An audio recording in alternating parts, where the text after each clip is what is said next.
Hello students, नमस्कार। मैं doctor Manish sir अपने चैनल में आपका स्वागत करता हूं। आइए दोस्तों, देखते हैं अगली टॉपिक है मुक्त इलेक्ट्रॉनों के अपवाह वेग तथा वैद्युत धारा में संबंध। तो हमारी हेडिंग है मुक्त मुक्त इलेक्ट्रॉनों के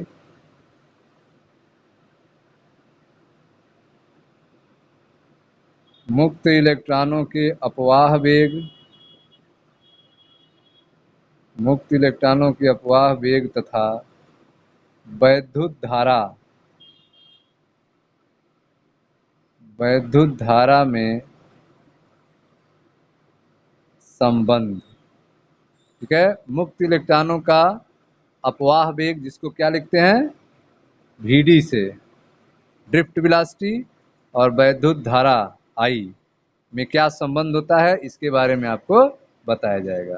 ठीक है, तो आप जानते हैं किसी भी चालक में विद्युत धारा की प्रबलता कैसे पहचानी जाएगी। ठीक है, तो एक हम कोई चालक लेते हैं, यहाँ पे यह एक कोई चालक है। ठीक है, यह अनुप्रस्थ काट का क्षेत्रफल इसका A है। इसमें जो है बहुत सारे मुक्त इलेक्ट्रॉन होंगे जो मोशन करते रहेंगे, मुक्त इलेक्ट्रॉन घूमते रहते हैं। जब इस पर विद्युत क्षेत्र अप्लाई किया जाता है, विद्युत क्षेत्र E, ठीक है, जिसकी दिशा जो है, यह हो गया विद्युत क्षेत्र हमने अप्लाई किया, विद्युत क्षेत्र की दिशा E, और इसमें इलेक्ट्रॉन जो हैं गति करने लगेंगे। एक नियत निश्चित वेग से इलेक्ट्रॉन गति करने लगते हैं, जो सूक्ष्म वेग क्या होता है, 10⁴ मीटर पर सेकेंड, जिसे अपवाह वेग कहते हैं। तो जब हम किसी चालक के सिरों के बीच में विद्युत क्षेत्र स्थापित कर देते हैं तो उसके अंदर के मुक्त इलेक्ट्रॉनों पर बल लगने लगता है, और उस बल के कारण इलेक्ट्रॉन जो हैं एक सूक्ष्म नियत वेग से गति करने लगते हैं, और इस सूक्ष्म नियत वेग को क्या कहते हैं, अपवाह वेग VD कहते हैं। ठीक है, तो किसी चालक में वैद्युत धारा की प्रबलता, ठीक है, किसी चालक में वैद्युत धारा की प्रबलता चालक के किसी अनुप्रस्थ परिच्छेद से प्रति सेकंड प्रवाहित होने वाले वैद्युत आवेश के परिमाण से मापी जाती है। जैसे यह चालक का अनुप्रस्थ परिच्छेद A है, इससे प्रति सेकंड कितना आवेश गुजर रहा है, पर सेकंड कितना आवेश गुजर रहा है, उसी से हम धारा का मान बता पाएंगे। किसी चालक में वैद्युत धारा की प्रबलता कितनी है, यह ज्ञात करने के लिए हमें चालक के किसी अनुप्रस्थ परिच्छेद से प्रति सेकंड प्रवाहित होने वाले वैद्युत आवेश के परिमाण से मापा जा सकता है। ठीक है, मान लेते हैं किसी धातु के तार के सिरे बैटरी से जुड़े हैं। कोई धातु का तार है जिसके सिरे किससे जुड़े हैं, बैटरी से जुड़े हैं।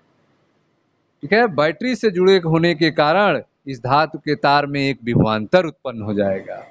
विभवांतर होने के कारण इसमें एक वैद्युत क्षेत्र उत्पन्न हो जाएगा। तो यह वैद्युत क्षेत्र E उत्पन्न हो गया है, जिसकी दिशा आप देख सकते हैं। ठीक है, जो मुक्त इलेक्ट्रॉनों की गति के विपरीत दिशा में है। मुक्त इलेक्ट्रॉन विद्युत क्षेत्र के विपरीत दिशा में अपवाह वेग VD से चलने लगते हैं। ठीक है, यदि तार के किसी ठीक है यदि तार के किसी यदि तार के किसी परिच्छेद तार के किसी परिच्छेद में से T सेकंड में गुजरने वाले इलेक्ट्रॉनों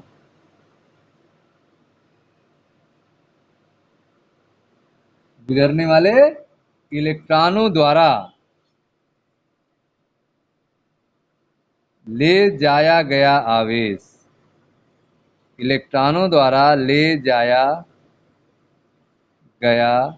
आवेश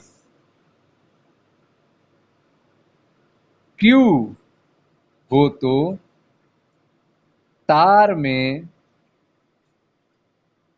वैद्युत तार में वैद्युत धारा की प्रबलता। ठीक है, तो आप देख रहे हैं कि जब तार को बैटरी से जोड़ देंगे तो तार के सिरों के बीच में विभवांतर उत्पन्न हो जाएगा। विभवांतर होने के कारण उसमें विद्युत क्षेत्र उत्पन्न हो जाएगा। विद्युत क्षेत्र की दिशा आप देख रहे हैं।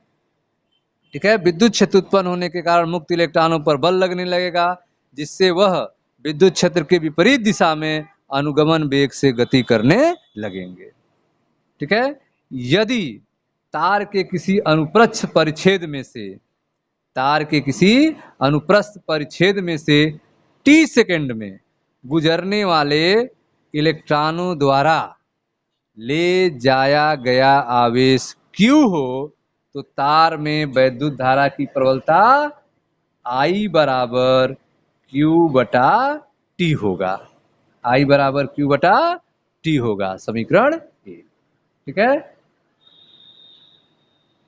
माना तार के अनुप्रस्थ परिच्छेद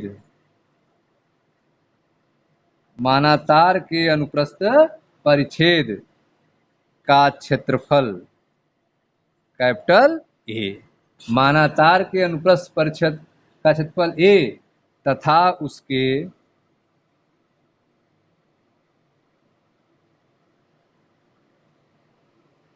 प्रति एकांक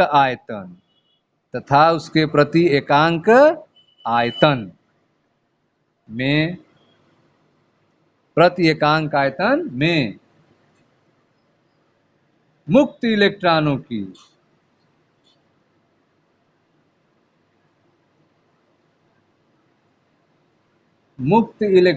की संख्या स्मॉल n है। ठीक है, माना तार के अनुप्रस्थ परिच्छेद का क्षेत्रफल a है और प्रति एकांक आयतन में मुक्त इलेक्ट्रॉनों की संख्या n है। इलेक्ट्रॉनों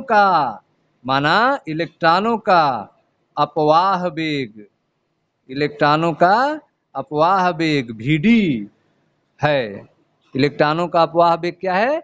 Vd है। तब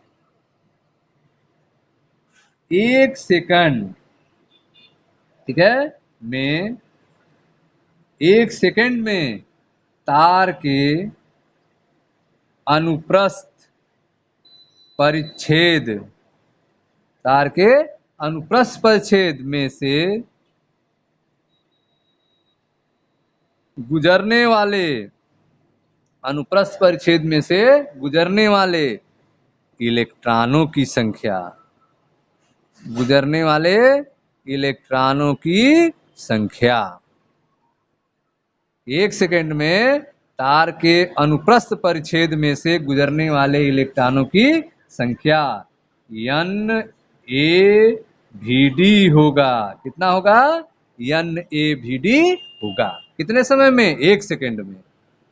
1 सेकंड में तार के अनुप्रस्थ परिच्छेद से गुजरने वाले इलेक्ट्रॉन की संख्या कितना होगा?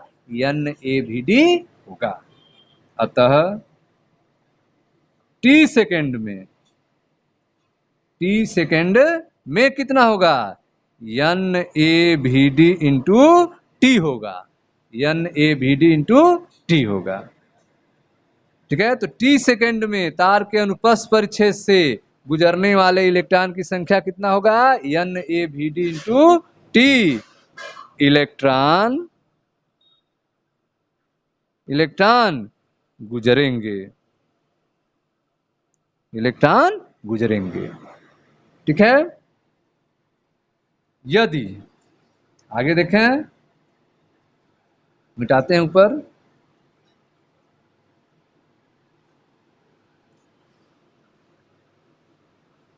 यदि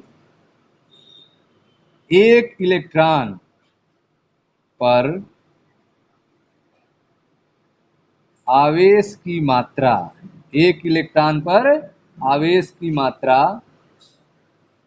E, एक इलेक्ट्रॉन पर आवेश की मात्रा E है तब टी सेकेंड में तार के अनुप्रस्थ परिच्छेद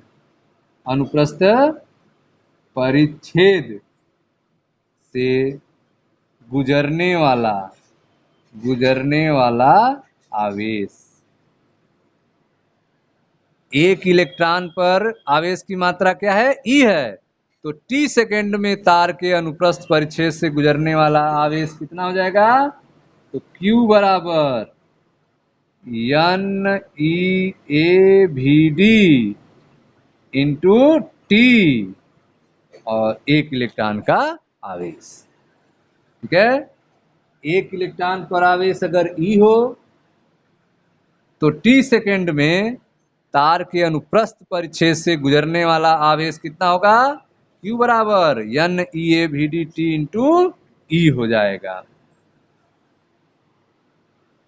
NeAVD इंटू ई हो जाएगा। ठीक है, Q का यह मान समीकरण 1 में रखने पर, समीकरण 1 क्या था? समीकरण 1 था I बराबर Q बटा टी। समीकरण 1 क्या था? I बराबर Q बटा टी। ठीक है, तो यह मान रखते हैं। तो I बराबर Q का मान कितना निकला? NeAVD टी इंटू ई बटा टी। ठीक है, अब टी से टी क्या हो जाएगा? कैंसिल हो जाएगा। तो आई बराबर क्या हो जाएगा? NeAVD।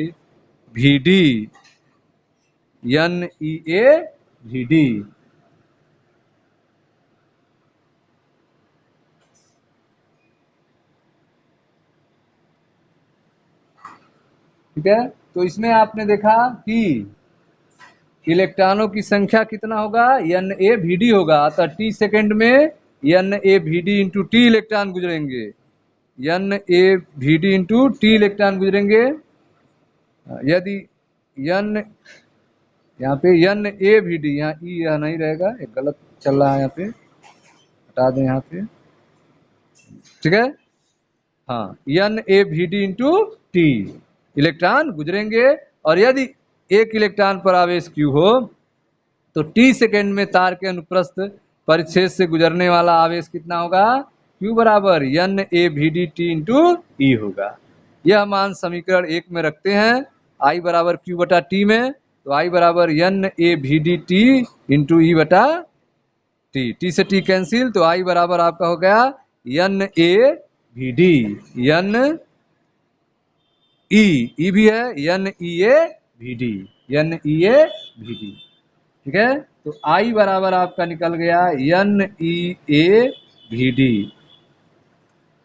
ठीक है, तो यह था आपका अपवाह वेग और वैद्युत धारा के बीच में संबंध I बराबर NeAVD। I बराबर NeAVD। ठीक है, तो आपने देखा कि एक सेकेंड में तार के अनुप्रस्थ परिच्छेद से गुजरने वाले इलेक्ट्रॉन की संख्या NeVD होगी और टी सेकेंड में क्या हो जाएगी? NeVD इंटू टी हो जाएगी। यदि एक इलेक्ट्रॉन पर आवेश E हो तो टोटल आवेश क्या हो जाएगा? NeVD इंटू ई हो जाएगा। NeVD इंटू ई हो जाएगा। और यह Q का मान जो है 1 में रखते हैं समीकरण में, तो I बराबर Q बटा टी, टी से टी कैंसिल हो जाएगा, तो I बराबर NeAVD हो जाएगा। यह आपका I बराबर NeAVD, अपवाह वेग VD और वैद्युत धारा I में संबंध है। I बराबर NeAVD।